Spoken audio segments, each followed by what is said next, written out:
Hi, everybody. It's good to see you. I was saying to Nikki, I wasn't sure how many people would be here. I've not been to one of these Tuesday talks, so this is also my first time here, like some of you. So thank you for coming. It's really exciting. So thank you, Nikki. I'm really appreciative. Yeah. So my name is Nicole Ananda, and this presentation, I'm calling it the Empowered Woman Method.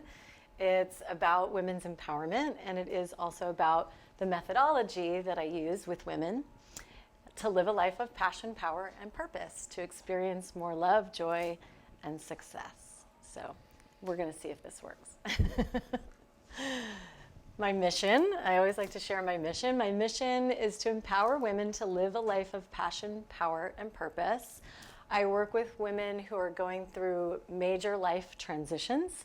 So that could be spiritual awakening. I get people coming to me saying, I think I'm awakening. I'm like, it's okay. I can help you. Career shifts. They're coming from, let's say, corporate America, and they're like, I want to work in a purpose-driven field, or I want to switch my career to be a healer or a therapist or a coach, something like that. They might be going through new motherhood, becoming a mother, and now, life is changing. Even divorce, empty nesting, and even retirement. So I have all different walks of life and ages of women that I work with. And it's really lovely. I love that they might feel disconnected from their old life, like they're like, I don't feel like this life that I've had before is really working for me. And now I want to transition and reinvent myself and enter into this new life. So that's why I say they're in transition, moving from one thing to the next. I'm a certified life coach. I'm a Reiki master trainer, a breathwork trainer. I am a 500 ERYT yoga teacher trainer. I do a lot of trainings. That just means I have 10,000 hours of yoga training and teaching. I'm a sound healer. I have a podcast called the Empowered Woman Podcast, Courageous Women Who've Turned Their Struggles into Success. I'm an author of a book called Manifest Like a Goddess, and I'm writing my own book now called The Empowered Woman. And I am a mother of a now 8-year-old little boy, and he's awesome. So I have over 20 years of experience. I've worked with thousands of women and clients, and I've worked with men. I love that there's men all in the front row here, with proven results. And I offer online coaching programs, classes, workshops, women's retreats, online courses, and certification trainings in Reiki and breathwork. So, lots of things. I'm multi-passionate, as you can tell. So what does it mean to be an empowered woman today? And the lovely gentleman in the back said he wanted to know also, what does it mean to be an empowered woman today? Because it changes all the time. This is a survey that I did online on Facebook, and I asked, what is this? And most of the women answered with these really beautiful phrases, so I'll share those with you today. To know yourself and to love yourself fully. To follow my heart and make a positive impact. To stand up for what you believe in with confidence, healthy boundaries, and truth. To be self-resourced, so you can speak your opinions and your truth without fear. I really liked that one. To be able to receive feedback without taking things so personally and being less reactive or blaming. To take personal responsibility and to be accountable. To embrace fear so you can create change and step outside of your comfort zone. Whoops. Sorry. That's okay. To be open to change through trusting the unknown. That was a good one. Mm-hmm. To take responsibility for your own safety. Whoops. What's happening here? Trying to get rid of that thing. Oh, that's okay. It's all good. Yeah. To inspire others through your connection to Source. To always seek growth and expansion through life's challenges. And to have healthy relationships based on strong character, integrity, and solid agreements. Does this sound pretty empowering? Right? I thought so. I thought those were all great definitions. And you can see it's pretty broad, right? What keeps a woman from being empowered? So this is a good question. Lots of things can come up, right? Lots of challenges in our life. I listed one, childhood trauma, as the first one because I tend to work with people who've had a lot of childhood trauma, because most people who don't feel empowered have been told that for most of their lives in a variety of different ways. They might have modeling from their parents or relationships or even just societal, right? Society changes. And so we might hear stories like, I'm not enough, I'm unworthy, I'm not seen, I'm not heard. These are pretty basic phrases that I hear a lot from women when they don't feel empowered, okay? So their basic emotional needs were not met, we could say. They might say this is under worthy and deserving. They may not believe that they're deserving of love, and they may not be able to take up space. So a lot of times these might be women that say, I play small. I just don't know how to get out of, my small box yet. And so part of that is maybe they don't feel like they deserve success, love, etc. They might be in patterns of the past. Sometimes there's toxic relationships. Sometimes there's mistrust of the self. They might have patterns from old relationships that keep them in self-sabotage or fear. What keeps them from being empowered? Trust issues, like lack of trust of self. Maybe they made poor decisions in the past, and now they don't really trust that they can make good decisions now. Body image, this is a big one for women.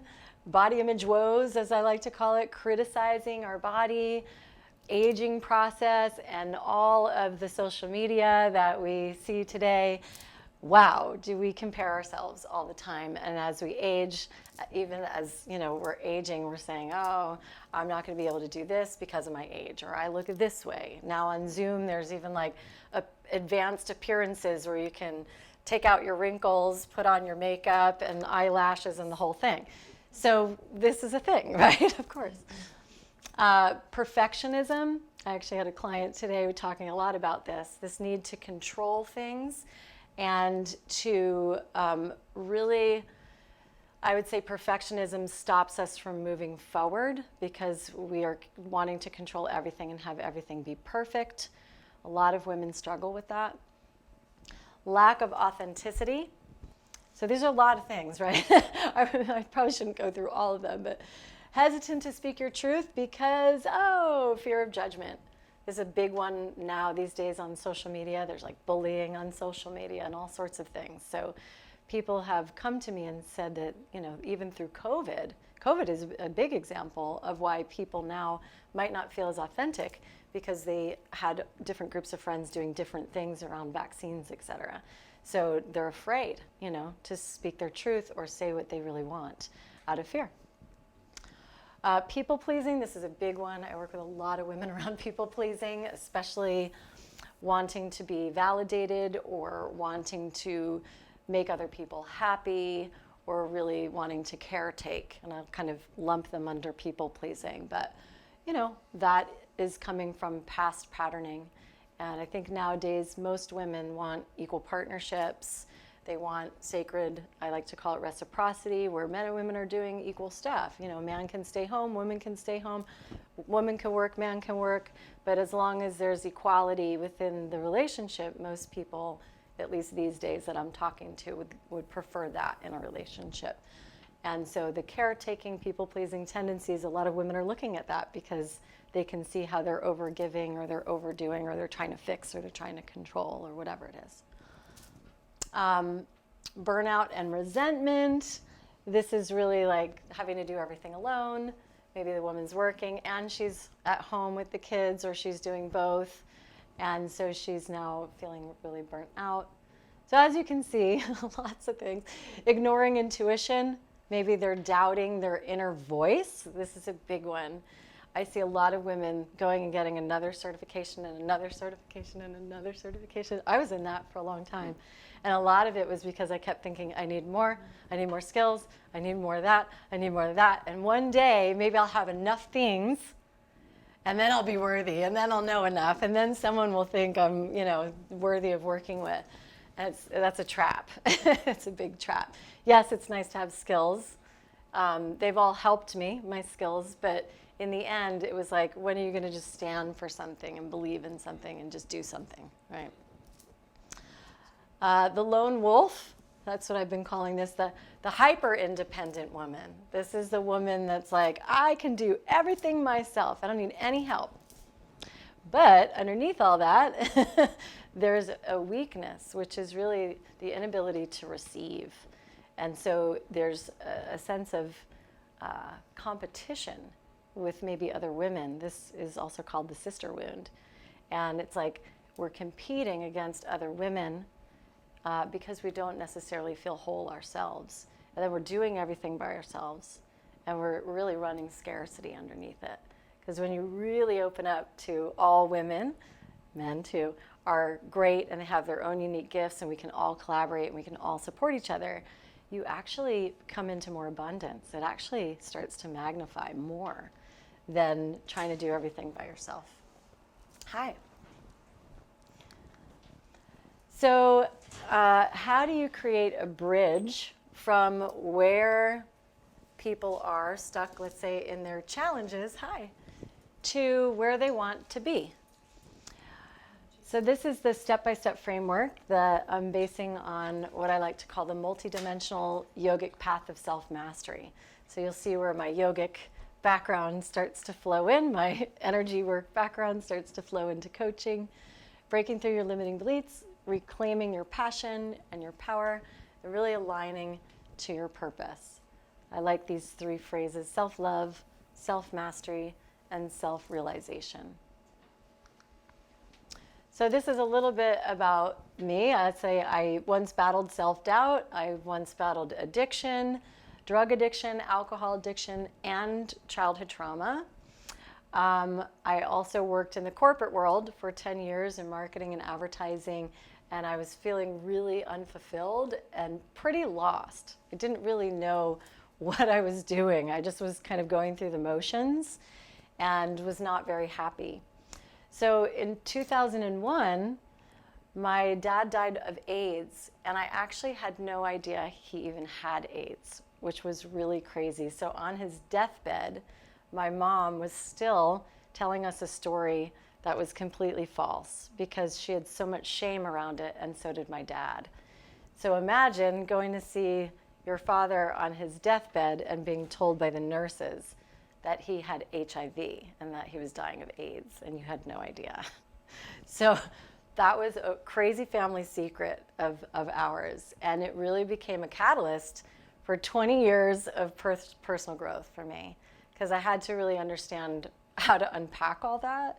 But also, my first thought when my dad died was, now I'm free. And that kind of bugged me, because I thought, I love my dad. What is that thought? Why would I say that to myself? Now I'm free. So I knew that I wasn't living a life that was aligned with me. It wasn't authentic. And I was following the rules, let's say. I grew up in a home that was very Catholic oriented. My mom was an ex-nun, so you can see why there would be shame in what happened. And my dad was a closeted homosexual man. So there was a lot of confusing behavior modeling for me, a lot of arguing, and a lot of stress and anxiety happening. So when I went on this 20-year journey of healing, I came into so much amazing information, and it really helped me. But I did study and started with the yogic path first. And I call that the path of self-mastery. I started to see the things that I had to deal with and look at. And through that process, which was a long process, I've been a yoga teacher for over 20 years, I recognized that we're so multidimensional. And you can't just heal something necessarily by just talking about it. And you can't just heal something by maybe like just doing yoga classes. You really have this whole layered system that is who we are. We know a lot of this now because this is at the forefront of all neuroscience, et cetera. 20 years ago, people were like, well, what are you talking about? But now it's like, yeah, we have a body, we have an energetic field, we have emotions, we have a subconscious, and we have a consciousness. And then we have a soul or spirit, or however you want to talk about that. And so to heal, we have to really merge all these different parts of ourselves together and work the threads of the trauma or whatever it is that you're working on through the whole system. That's the way that I view it. So needless to say, I'll just kind of jump ahead. 10 years later, a decade later, I went to Peru. There were some things that I was still struggling a little bit with, still seeking in some areas. And I ended up having a Kundalini awakening. And if anybody knows what that is, or if they don't, it's like your whole body completely, like a fire hose, opens up energetically through the chakras, and it's like a blast off. I literally felt like I was the most powerful person on the planet for about 15 minutes. I was like, wow, and my everything opened. And this was through an ayahuasca ceremony. So I went down to do plant medicine work because I had heard that it would help with addiction, and I was still drinking, and I was still partying, as we all like to call it, and I couldn't get through this particular piece that I really wanted to work on. And so I was led there by a series of synchronistic events, and it was the catalyst for then me to become a Reiki master and a life coach. And then I went into tutelage with a shaman. My teacher's name is Alan Waugh. He just wrote a book called Alchemical Ayahuasca. Maybe I should get it in here. He's a shaman, and I studied shamanism for 10 years, and I was a plant medicine facilitator for 8 years with him. And so I've seen a lot of wild things during that time. But it was so awakening, so eye-opening. And so I take some of that information, and a lot of that is really living in me. And I work with just in deep spaces with people with trauma and things because I have that background. And then about 5 years ago, I became a breathwork coach. And I know you're going to ask me, how old is this woman? How old is she? Because everyone goes, how do you have all this? You look young. And I'm 51 years old, okay? Yes. Woo. All right. So now you don't have to guess and do the timeline. Your power is greater than any trauma you've ever suffered. That's on my website. That's quoted by myself. But I do believe this because I've had a lot of trauma in my life, and I have seen a lot of women with trauma, and I've helped a lot of women and men, men are my clients too, with trauma. And I do believe that we have this innate power that we just need to tap into, that is source, that is spirit, that is greater than anything else. And so this human experience may feel really difficult and very traumatizing and very challenging, but there is a way through. And just wanted to put that up there. Any questions? I feel like I'm talking a lot. I don't typically do this as a coach, talk so much. I kind of want to engage you. Is anybody resonating with this? Are there any questions so far? Or I'm just enjoying it. you are? Oh, fantastic. Okay. All right. If it gets dry, I'll try to spice it up a little bit. Maybe we'll get up and dance or something at some point. But the 5 koshas, so the whole you. So this, I was talking about this a little bit earlier, but when I started studying yoga, this was something they talked about a lot, the koshas, or the sheaths, or the layers of your system. The physical layer, I like to think of like a tree ring. So we have the bark of the tree is our physical body. It's the outside of us.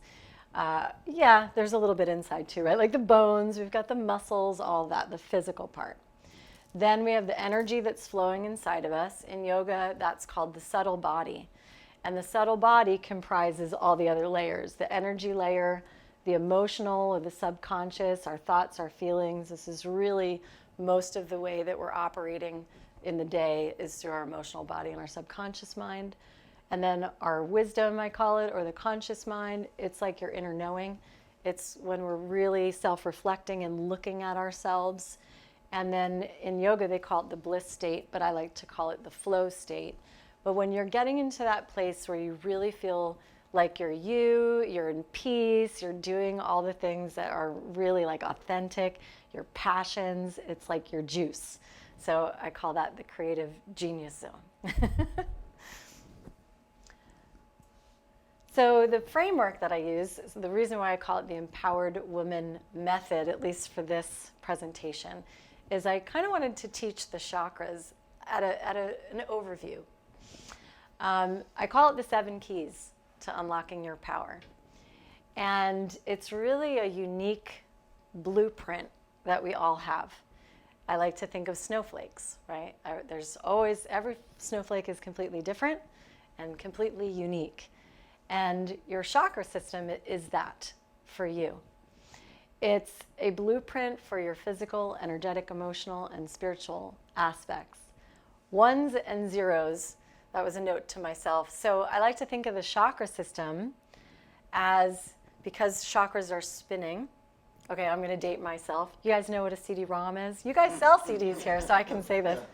But some people are like, what's a CD? I'm like, oh my God. A CD-ROM, right, is recorded, right, with ones and zeros. So if you think of the chakra system being this spinning vortex of energy, you can think of it as recording ones and zeros information of your entire childhood, from birth all the way to about 8. And some texts will say 7, some will say they keep opening. I really look at the inner child, the childhood development for everybody that I work with, not in exquisite detail, but like an overview where we talk about each one each week, because it is telling us what our programming is. If we're computers, we're programmed. It says, these are my belief systems. These are the things that I believe. These are the emotions I have about it. This is the way I view life. This is how I think people are. This is what I think people will do. All of that. And at every single level, and I'll go over in detail a little bit, we have that. And so if we're not looking at that, we can't really unravel what the belief systems are that people have, because we wouldn't really be aware. And it's not to just go into our past and stay stuck there, but it informs who we are right now. And then as we clear some of that information and we move through it, we can literally almost like it's like reprogramming our body again. And you can do that. You have the ability to do that. Isn't that cool? It's like neuroscience is showing us that too. We don't have to stay stuck in the past. It's completely can be an illusion. To keep that continuity illusion going is to keep going into the past. But what if we don't have to stay there and we can actually just keep moving forward and evolving, right? So it's a really powerful tool for self-mastery, because once you know this system, you can work in and out of it. And I believe it's like a pulley system. So if you get blocked in one, other things need to spin in order to open. And so we might work through the system ongoingly in different areas. Like right now, you might be working on your throat center. You might be working then on your womb center, because they're very tied and closely connected. So there's different ways that you can work with the chakra system. So this is identifying traumas and belief systems. I just talked about that already. So here's like kind of like an overarching concept of each chakra. This actually comes from one of my pages in my course. So I'm going to skip week 1 because that's not relevant. But week 2, so these are the things that we would go over at each chakra level. Lineage programs. So when I say lineage programs, I'm talking about your generational trauma, like what's your mother's story and her mother's story. And I won't go too far past grandparents, because a lot of people just don't know that information. But how are you raised as a feminine being or a masculine being with your particular mother? Everybody's is going to be a different story. And why is that important? Because it's the foundation of your life, how you were cared for, what your basic needs were, what your basic emotional needs were, or were they met or not. We'll do the same thing with father line, what was going on with dad was, and this is so interesting, because as each generation goes through this, it's like the family unit keeps changing. It's so fascinating, so 20 years from now, it's not going to look the way most of my clients are, like stay-at-home mom and dad was at work. Or maybe working mom part-time, dad was at work. It's usually dad was gone and mom was home. And that's pretty typical. But there's dynamics within all of that based on what they, believed and how they grew up. So we talk about like the foundation of your being at, let's say, the first chakra. The second chakra, this is more about relationship. It's our masculine and our feminine energy. So you can see how talking about mom and dad would breed moving into this space and really understanding like, what is it that I'm working with in my body, physically, emotionally, mentally, based on what was modeled to me in my feminine and in my masculine. We all have feminine and masculine within us, those energies. And how did our parents relate to each other? Because that becomes the map for usually your own personal love relationships as well. And that's all real interesting stuff. You could probably stay at any of these chakras for like weeks and weeks at a time, but we go through it pretty quickly. It's also your sensual nature. And as feminine beings, we talk a lot about womb work. This is like our desiring area. So we move then to like desire and the foundation of like, what is it that you really want? And what are you passionate about in your life? This would go for men too. What am I passionate about? If I don't have a passion, most men seem to feel aimless, right? When you're with your passion, you kind of get jazzed and enthusiastic, right? So it's the same thing. Personal power, our third chakra, this is all about like how do we energize ourselves? How do we feel enthusiasm? What's our willpower? What are we willing to take action on? It's our fire center. What are we going to do?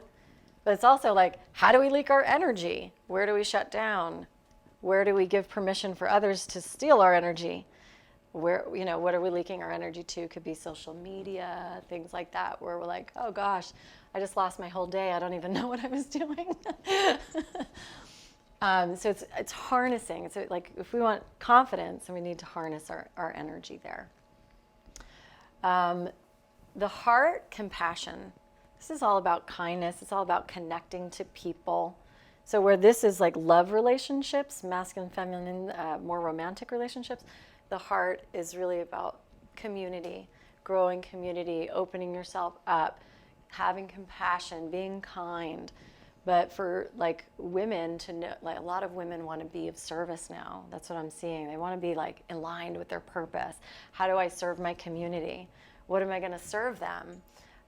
So this is where we might go into more of that energy. Like, what would you like to do if you could build your tribe or your community? And then throat. How do we open our voice? How do we self-express? How do we go out into the world and speak our truth? What kinds of boundaries can we create that create health in our expression?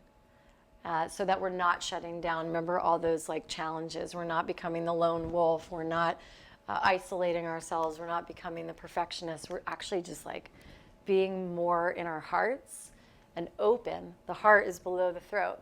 If we can tune into our hearts, we can speak with more openness and more expansiveness. Then we work into like third eye. What are our visions? What are our dreams? If we were to close our eyes, we can see all these amazing things with our imagination.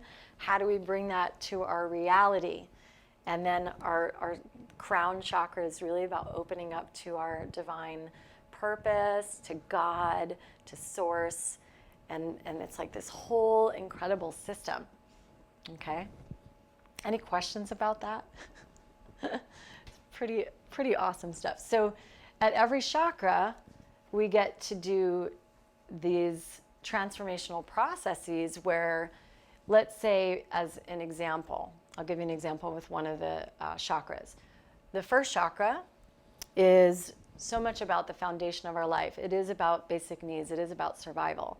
So if someone's core wound is, I'm not safe, that would be a root chakra, foundational statement.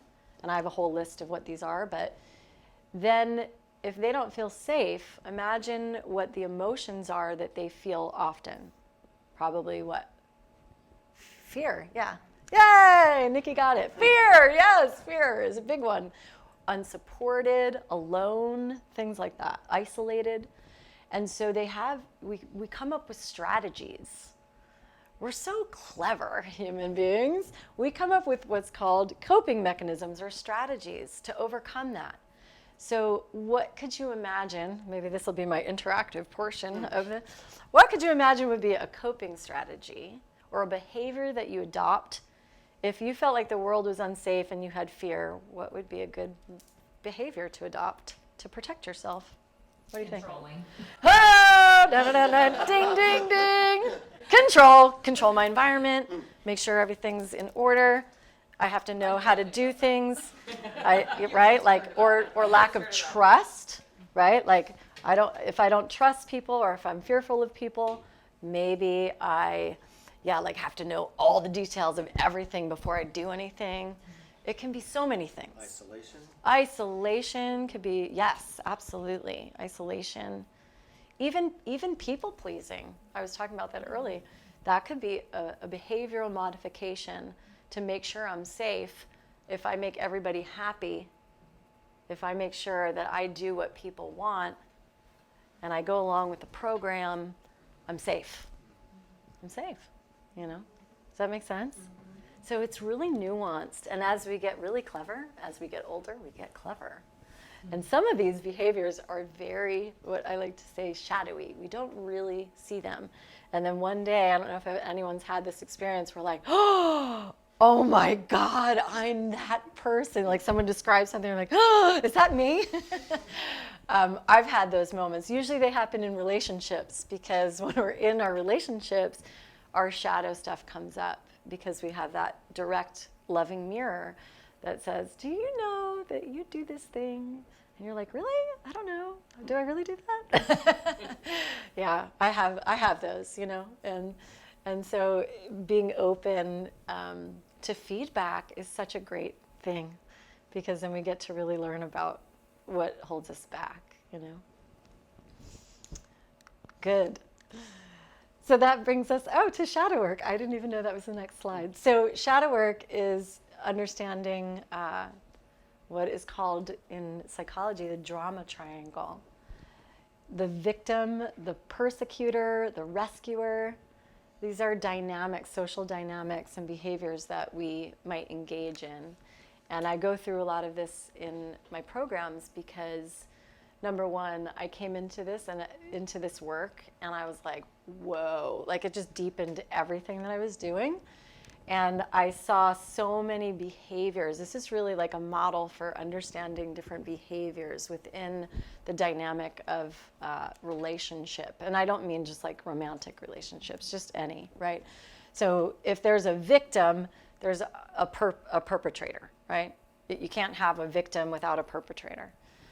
You can't have a martyr without a rescuer. The martyr is the self-saboteur. It's the one that it's an internal behavior of unworthiness and powerlessness. And the external validating behavior would be the rescuer or the people pleaser, like we talked about earlier. So people either go out and say, I'll help everybody because I'm unworthy, this is the background story, or I need validation, or the martyr's like, I'll just screw it all up because I'm wrong, and then sabotages everything. But usually they work together on a pendulum.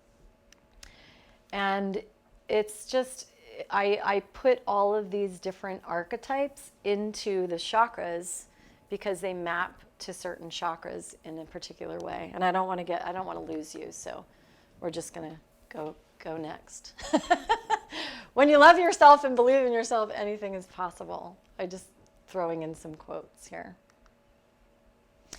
So through all of that, like information, the 6 pillars of the Empowered Woman Method, these are 6 outcomes that most women are really looking for, I find. And so working through this path of mastery or working through all this healing and all this deep transformation, women get self-love out of it, right? They're like, oh, I've broken through some of these patterns. I'm creating self-care for myself, creating healthy boundaries for myself, for my me time. I'm feeling supported, right? And this is all inner support.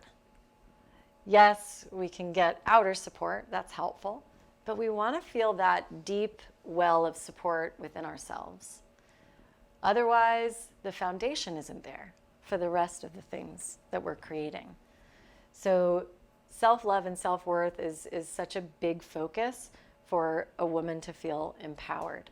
When she starts to draw back all of her energy and starts to create self-care and me time, this is a big deal. Like women, as far as I know, did not create self-care for a long time. Like this is kind of a new thing. Now we're all like self-care, yoga classes, right? Like how many of us, who practices self-care? Right? All of you, right? Yay! You're like, oh, I better raise my hand. Even if you have one habit that's really good, a good habit, I like to add little habits onto that good habit so that the routine gets even bigger. It's like how much self-care can we really grow the container? The bigger container you hold for yourself, the bigger container you can hold for others. And so it's really like letting ourselves know that we can abundantly create from overflow. That overflow is so important. Connection to authentic self. It's so important to understand what the authentic self actually is. Does anybody know? What is the authentic self? What's the definition? What do you think? As you connect closer to your soul and unencumbered by what others think. Great. I love that definition. Yeah, absolutely. Really connecting to your soul. What is it that you love to do, right? What are your passions? And a lot of people are disconnected from that just because of the way that our society is, right? Or like, go to college, do this thing, get this job. And like me, I was on this kind of wheel of this is how it's supposed to go. It's supposed to look like this. But what's so awesome these days is even with the advent of AI and all the things that are coming like into our knowledge base, there's so many opportunities, like more than ever, to do the things that you really love to do because of all the technology that's been created. And so more than ever, there's more coaches, like the coaching industry is booming. Like even after COVID, I mean, I've been doing this for the coaching programs for well over 10 years. I'm like, after COVID, it's just like skyrocketed because people were told like to go inside and to do their inner work. And then they don't want to go back and sit in the office where they were doing things they didn't love. Time's too short, right? We're faced with death. Death is like the great awakener, right? So it's like if you're faced with death, just like if you were had cancer, you're about to die, you're like, I have a client that has cancer right now. And she's just like, I want to do everything. I want to do everything I never did. And she's like on fire. And I swear it's going to heal her. I do. I really think this. I truly tell her, I'm like, you're going to heal yourself. No problem. Because she's just like, woo, just doing everything for herself. And like really drawing back on everything that she was doing before. And that fosters self-confidence. It really did. Like if you have self-doubt, then start doing things that you love again, start picking passion projects up again. And when you start doing the things that you love and you start supporting yourself and taking care of yourself, you gain so much more confidence just naturally by being who you are. Because it's so natural, right? It's like, oh, I just get to be me. That's fun. And so stepping out of the comfort zone, really taking some risks. I always say it's nice to have somebody by your side when you're taking risks. So yes, I'm a coach. So of course I'm going to say, get a coach. But I have a coach, and when I discovered coaching, I was like, why doesn't everybody have a coach? This is great. I have somebody holding my hand through this whole process of feeling completely fearful or like I'm going to jump off a cliff and no one's going to be there to catch me. So it's like learning how to catch yourself, of course, but it's so nice to have somebody who's done that, to be with you and to hold your hand. And so we come out with confidence and empowerment. Improved relationships. That's a big portion of what I help women with and men with too. Improved communication. Like our communication is changing also, right? As every generation, our communication changes. So some of you might have heard of like Marshall Rosenberg, right? Like the nonviolent communication. So expressing ourselves in a different way is really important. And even me, like, I'm learning from younger women how they express themselves now. And it's so fascinating to me. It's different. So each generation has their ways of expressing things. And we kind of need to stay up to speed, with each generation and how we speak, express boundaries. And I find people are much more open now to listening and much more available to understanding other people. It seems much more community-based now,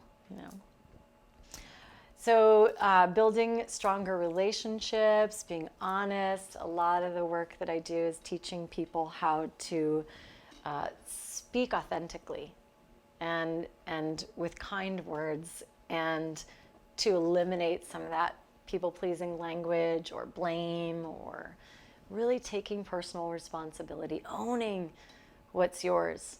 Not, oh, he did that or she did that. No. What did you do to create that experience? What did you do to create that argument? What was your part in that disagreement? And so I always bring everything back to the person. It's never about the other person. It's like, you're triggered. That's your stuff. That's your emotion. That's what you need to heal, right? And lots of forgiveness. We do a lot of forgiveness and letting go, and rituals and things like burning ceremonies and all sorts of fun things, witchy things that I like to add, that are fun but help to viscerally release and let go of emotional baggage. And lastly, just really aligning with our purpose. I think if every person could really tap into their purpose, we'd have a much healthier and happier society. It's just like we've become very cookie cutter in many ways, and we're all unique. So how do we align with that? It could be looking to travel more, or changing your career, or better life balance, or just creating, even maybe you want to be a better mother, whatever that is. When you tap into kind of the health of the whole being, then you start to actually get really clear on what you want to do. It's kind of interesting how that happens. And I think it's because that chakra is at the top. So we're like spinning through all the things that we're healing, and we're getting aligned with our heart, and we're getting aligned with our soul path. And often people will end up teaching, and giving their wisdom from the things that they went through, much like what I'm doing with you today. And that really jazzes people up. It's like, oh, I have purpose. I'm giving back. I'm helping other people. And when we're helping other people, we really feel that alignment. So I'll work with like SMART goals and other types of tools to really envision that big picture. What is this big picture that I'm creating for myself? If I'm going to retirement, like I have 3 women right now who are going into retirement, and they were like, we don't really know what to do. And I was thinking, wow, yeah, we're not really told what to do when we retire.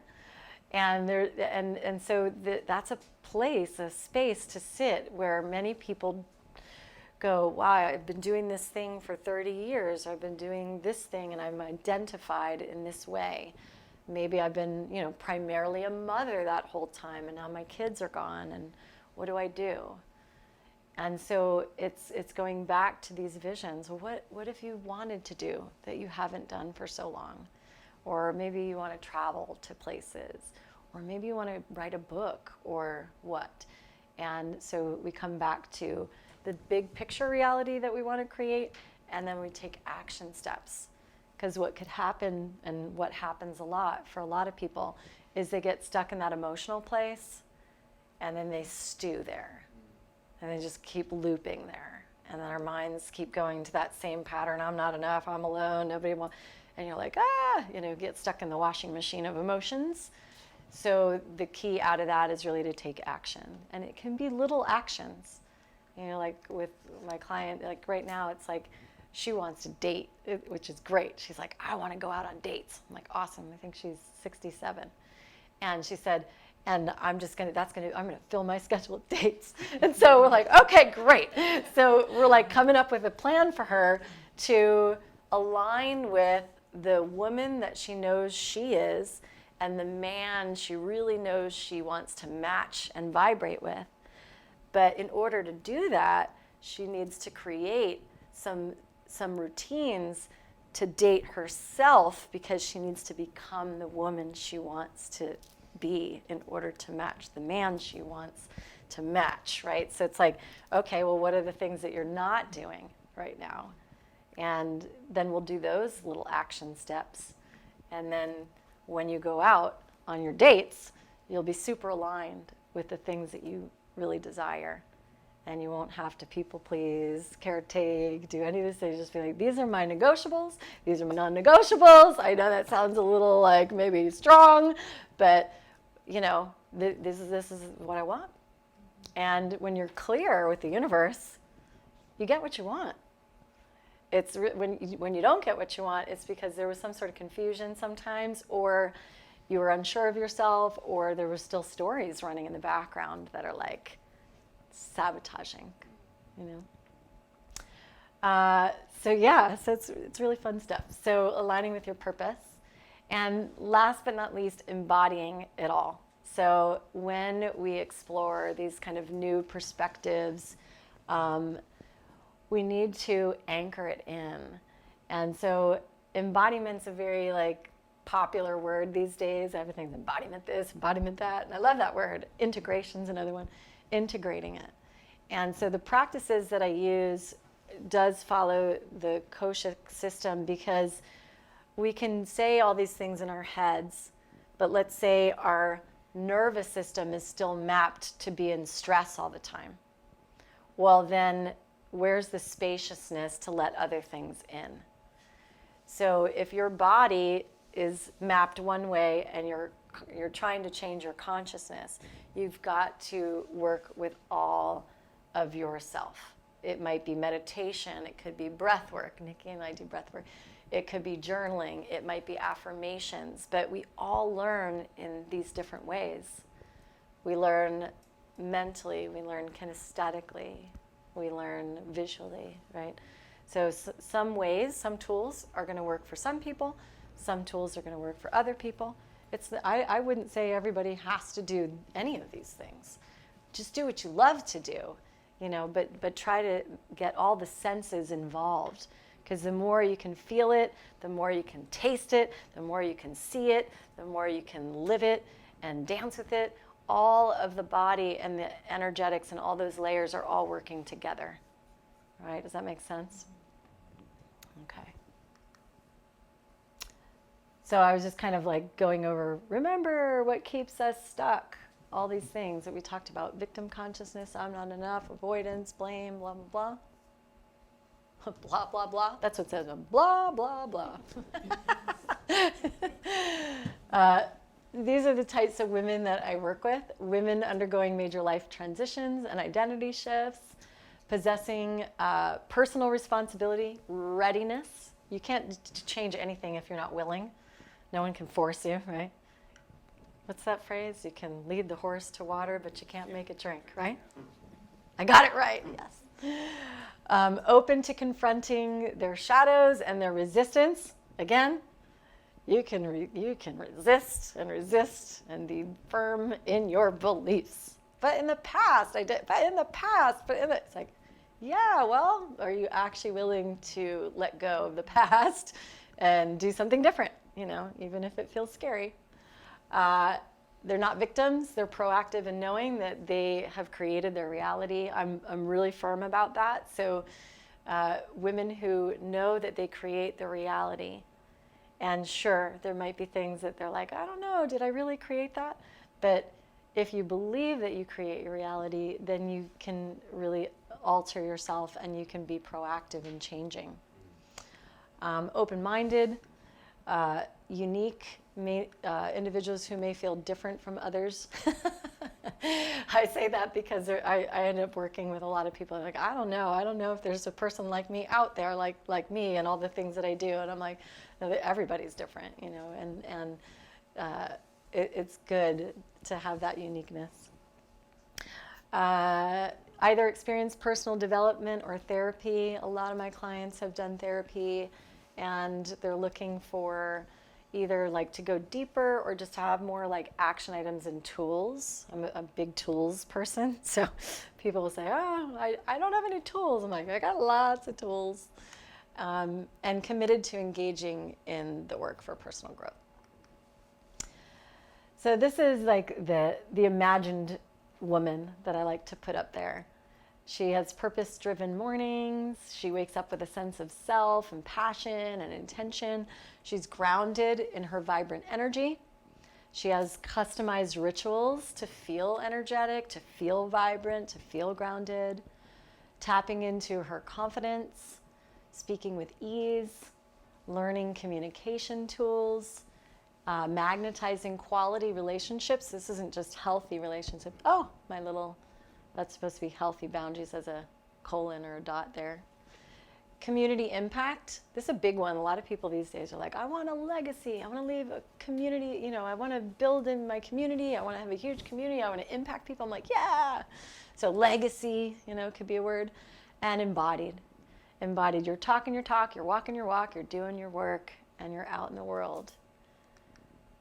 And so today, what action can you take to overcome being stuck? If this inspires you, I'm going to leave. I have 2 things over here, but a free 30-minute call. That's how I work with everybody who wants to know more. They're like, how do I do this? Or what do we do? Then we get on a call, and I have you really dream into your life what you're imagining. I do this breathwork visioning exercises where we do this like rapid fire breath. That's so good. I'll have to teach you. You probably know it already, but it's like a rapid fire breath, and it sends you into this really beautiful state. And I find it really connects you to your higher mind and your visions. So we do a little process. We just talk about what the fears are that you have now and what you think is blocking you right now. And then find out, like, what have you done so far to work on those fears? And if you know, we talk about that. If you're like, I don't really know, or I've done this, but it's never worked, we'll talk about those types of things. And then I always share results. I didn't share results in this presentation, but I have tons and tons of different case studies and things that women have done with me. And then what can you do? Like what would be the action steps that you can do? So that's a 30-minute call. It goes pretty fast. It usually goes over to 45 minutes to an hour. But it sounds better to say 30. And you can hang out with me, And so I have a booking link. I have a code over there that you can just scan on your phone. Or you could just look at the Empowered Woman page, and it gives a lot of details. But that's really a way that you can move forward if you felt like any of this resonated with you, or if you have questions, it's a free call. You could always just ask questions. But that's what the Empowered Woman methodology is. There's a lot of stuff in there. And it's fun, and I love it. I think that's the end of this particular presentation. So if there's questions, if you're like, what is she talking about? Please totally ask. I'm here. I'd love to answer questions. Yeah.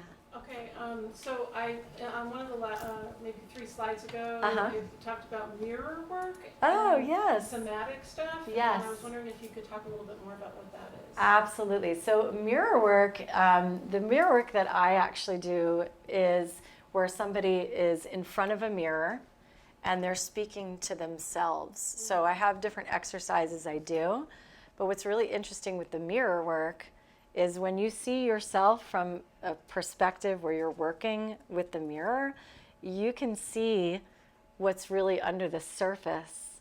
And oftentimes what happens is we'll say, let's say an affirmation, I'll give an example, like, I love myself. You'll notice if you actually are convincing yourself of that, or if there's something underneath that, or if you really don't believe it. And so I'll have people, let's say a certain phrase 10 times in the mirror. And I've heard many times, oh my God, I was totally bawling. I couldn't get through it, So there might be certain phrases, and then that's where you know you have work to do. It's really fascinating. Some of the other mirror work I have women do is sometimes take off all of their clothes. I know that's edgy, but you're not doing it for me. You're doing it in your own private area in a mirror, where they take their clothes off and they look at themselves in the mirror and reflect, what is it that I see? And you speak to yourself. And what always comes up is like, I don't like my stomach roll. I don't like the way my legs look. I don't like my wrinkles. It's always like so negative for women. And I have you train yourself to say even things that you, say the things that you like. So there might be some, like people might say, oh, I really like my eye color. Okay, great. Start there. And then maybe you're like, well, you know, okay, my hair's okay, you know. And you start to say some things about your hair. Well, I do like the color of my hair, or my hair's kind of soft. And so I have you describe things on your body, or even, oh, my skin's soft. Okay, well, I'm going to give my skin love. Or, oh, you know, my feet keep me on the ground. They walk me to my child's school. You know, you start to bring in these positive experiences and what your body actually does for you, and to turn, you know, the negativity to something positive. And over time, it is quite interesting. You can change the way that you look in the mirror by just the way that you think about yourself in the mirror. This is pretty cool. So lots of different kinds of mirror work. Mm-hmm. Yeah. And you asked about somatic practice. Yes. So somatic means using our senses. Mm-hmm. So I don't know what it was particularly, but somatic work might be meditations can be somatic in certain ways, like guided imagery and meditation. Breath work is a very somatic practice. You're moving energy through the body, you're using your breath, and those types of practices are really great for clearing emotional energy and stagnancy, I find. Right, Nikki? Yeah. And it can really repattern you, too, the way that you think. Affirmations can be somatic in a way, you know, we're speaking to ourselves in a positive way, but more so it's more of some of the physical practices like breath work or dancing or some of these tools. Yeah. Thanks for asking that question. Oh. I love questions, so you can ask away. Yes? You had SMART goals capitalized. Is that something you came up with? Yeah, it's an acronym actually, and no, I didn't come up with it, but it's a great practice a lot of life coaches might use, and it stands for SMART, measurable, actionable, real time or realistic, and time bound. So if you're making goals for yourself, you'd have like an overarching goal. Let's say it's like, I want to write my book by 2024 or May of 2024. So that's a pretty specific, I'm writing a book. Actionable, something that you could do, right? Realistic, is it realistic or, you know, for you? Yeah, probably, you know, just depend. I mean, we would make the goal. I missed A, actionable, definitely actionable. You can put goals under that. And then time bound, it gives a time. So you get really specific, and then underneath those goals, you create initiatives, and then just like a next step, because a lot of times we get really overwhelmed, like, oh my God, I got to do this whole book. So, but we don't do it that way. We go, oh, what's the next little action I have to take to get to that thing? Kind of like a production schedule, probably for like a movie or something like that, right? Like you're just gonna piece it down and take one step at a time. Yeah, it's fun stuff. And I do work, you know, I've worked with men, so men, you can ask questions too. It's related to women, but you can see there's similarities that men go through also with all of this stuff as well. Mm-hmm. Yeah. You guys are I quiet. was thinking about the weeks where you have the integration work. So Yeah. is that the somatic work? It and the breath is, work? yeah, integration, because it's a lot. You know, a lot of people in the beginning are like, oh my God, there's so much stuff coming up, especially these first three chakras. These are considered the material chakras, meaning our like physical plane of existence, and then the ones above here are more spiritually related chakras, and it meets at the heart. So these first 3, there's so much information in it that a lot comes up for people. So it can get overwhelming. And so I'm always like, okay, let's do the breath work. Let's do something. Let's take a week off and of all the head space and emotions and just clear it out. And then we can come back to being in the more spiritual understandings and practices. Yeah. Mm-hmm. Thank you for making it through with me in this presentation. I really appreciate your listening and all your smiles. Thank you.